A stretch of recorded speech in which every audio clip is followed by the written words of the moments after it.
At the heart of the story we have just heard are 4 young men.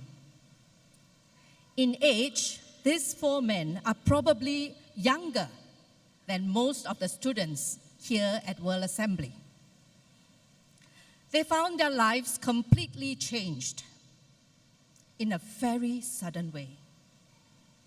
They found themselves displaced and exiled because their nation was in crisis. From Jerusalem to Babylon, Jehoiakim's defeat became Nebuchadnezzar's triumph, and what was Judah's loss became Babylon's gain.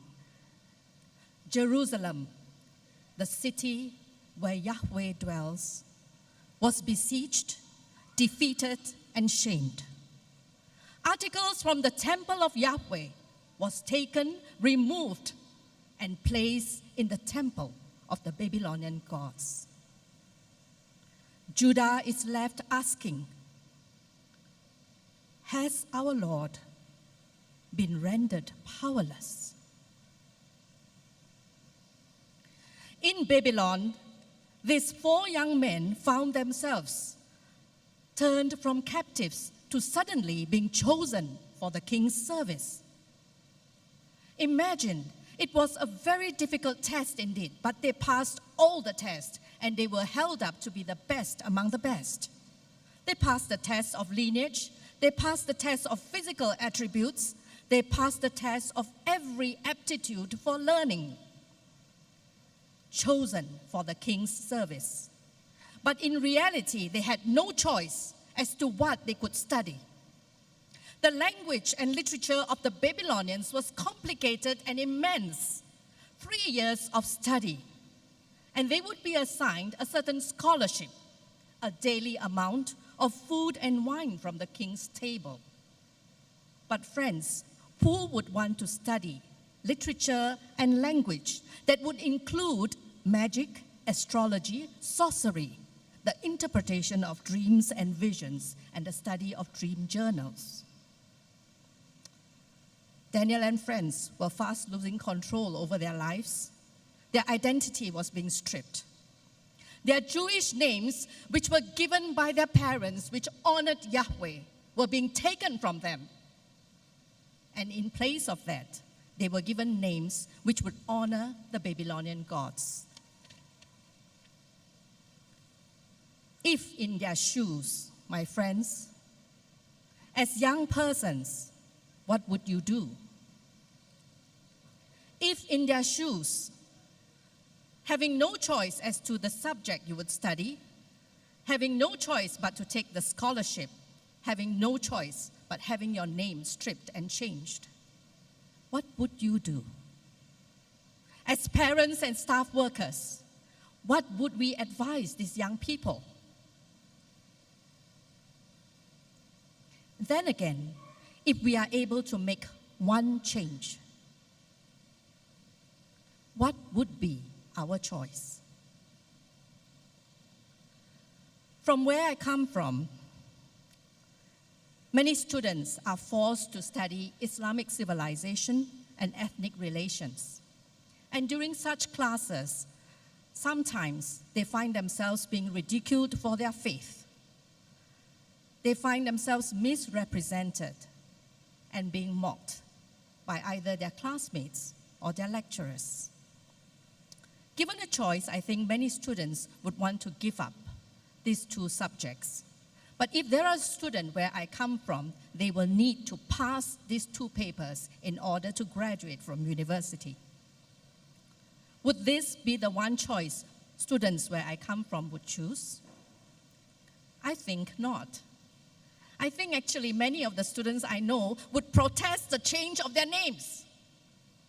How could you take on a name that honors the gods that you do not believe in? Perhaps their parents would protest. But what about us? What choices would we make? Really, for Daniel, Hananiah, Mishael, and Azariah, there was no choice. And no one liked to be in a place of no choice. Maybe some of us would end up resigned. What's the point? Many of us would probably be fearful we feel trapped, we feel resentful, we feel victimized, and we want to blame others. But Daniel made a courageous resolve. Verse 8 tells us, "But Daniel resolved not to defile himself with the royal food and wine." Now, my friends, Daniel was not alone in this resolve. His friends were with him. Verses 8 and 10 of Daniel chapter 1 provides for us an interesting contrast of two motivations. For Daniel, he resolved not to defile himself with the royal food and wine. It was a resolve of courage. A courage that did not just, courage to make a resolve that he didn't just keep to himself, but which he was able to voice out. Then in verse 10 we see, "But the official told Daniel, 'I am afraid of my lord the king.'" This is the other side. The official, motivated by fear for what will happen to him if he does not carry out his job properly. And so in that space of no choice, Daniel and his friends somehow found the space and the courage to make just one important resolve: they would not defile themselves. What did Daniel expect when he asked for permission from the official? I think he definitely did not expect the official's confession of his own fear and dilemma in handling this situation. Probably he did not expect at all a conversation with the person who was put in charge of him. And definitely he did not expect favor and compassion from this official. How often, my friends, we are crippled by fear and we give up before even trying. In this instance, courage opened the door to compassion and surprise for Daniel and his friends. Please test us for 10 days. What a creative alternative to give to this official. Now, my friends, in the span of a 3-year program, 10 days seems to be a reasonable request, is it not? Now, how long is 10 days? Those of you who have been here since the 20th of July for the student assembly, and do you know that if you had made a resolve on that day, and you carry it on until the closing worship of the World Assembly on the 29th of July, you would have made it 10 days. That is how long 10 days is. Only vegetables and water.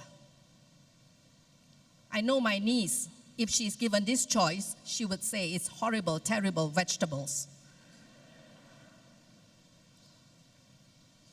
The power to decide, Daniel gave into the hands of the official in charge.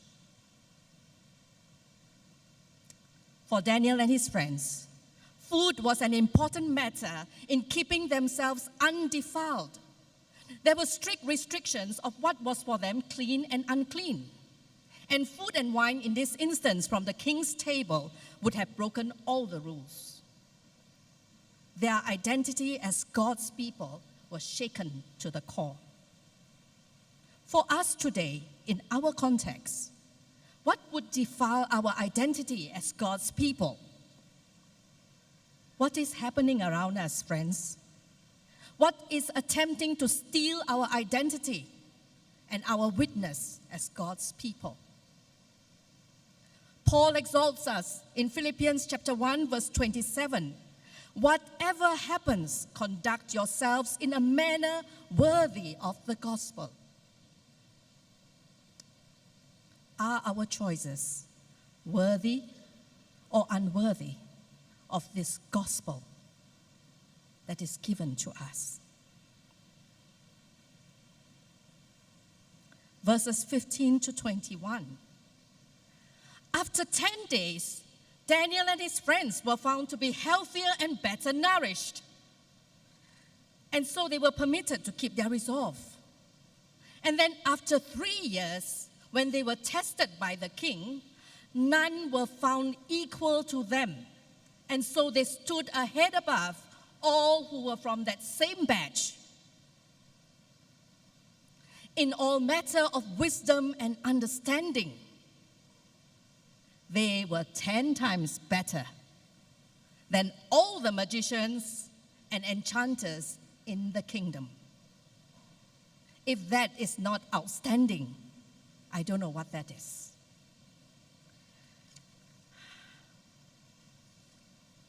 Verse 21 tells us, and Daniel remained there until the first year of King Cyrus. Between verse 1 and verse 21, my friends, is a span of 70 years. In that 70 years, kingdoms changed. In that 70 years, the kings whom Daniel served have died, been replaced by other kings, and died and been replaced by other kings. And yet, through all that, Daniel remained. Daniel remained in royal service. Daniel remained in faithfulness to Yahweh, if we would take the trouble and the time to read through the rest of the book. Daniel remained in integrity. No corruption found in him. Daniel remained in loyalty to the kings whom he served. 70 years. That young man who made that one resolve not to defile himself would not have expected to live long enough to see God fulfill his promise through the prophet Jeremiah. That he would live long enough to see God bring the first of his people home, returning from exile. Who is God in the midst of the crisis and the no choice? Firstly, our God, as shown in the story of Daniel and friends, is unwavering. He is a God who covenants with his people, and he keeps his covenant. Verse 2 tells us it was the Lord who delivered Jehoiakim into Nebuchadnezzar's hand. It is the Lord who promised his people in warning that if they would not be faithful as his covenant people, he would scatter them among the nations. And this we can find in Leviticus and Deuteronomy. It is the Lord who kept his promise and brought his people home. In the midst of exile, Daniel and friends, being Jewish, would have thought that God had abandoned them, to be thrown out of the city where God dwells, into a land where God is not present. But there in the midst of exile, they found that God was with them. God did not remain in Jerusalem, nor did he abandon his people in exile. He was present. He was involved and in the midst of their circumstance in every instance. God was not missing in action. This God who was with them refuses to be defined by human expectation, and he refused to be confined by human boundaries. When nothing seems to make sense and all seems dark, impossible, we find God in the midst of this crisis, the one who alone can move hearts. Nebuchadnezzar and Cyrus were both pagan kings who were evil and self-serving. And yet God moved them to accomplish his purpose. Ashpenaz was an official who was just doing his job. He was just following instructions. And yet, it is the Lord who caused him to show favor and compassion to Daniel and his friends. Daniel, Hananiah, Mishael, and Azariah thought that they had no choice. But it is God who chose them and who gifted them to become his witnesses in this pagan society. They were displaced from their homes. Yet it is God who placed them right smack in the center of power and evil of that time as his influence.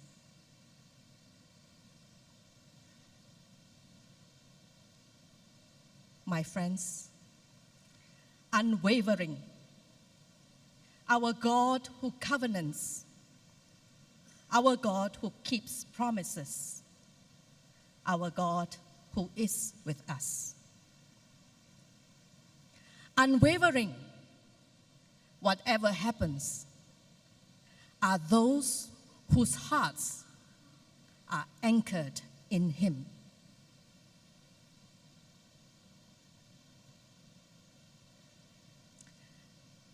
As I close, I ask myself this question: what makes these 4 young men so different from all the others of their generation?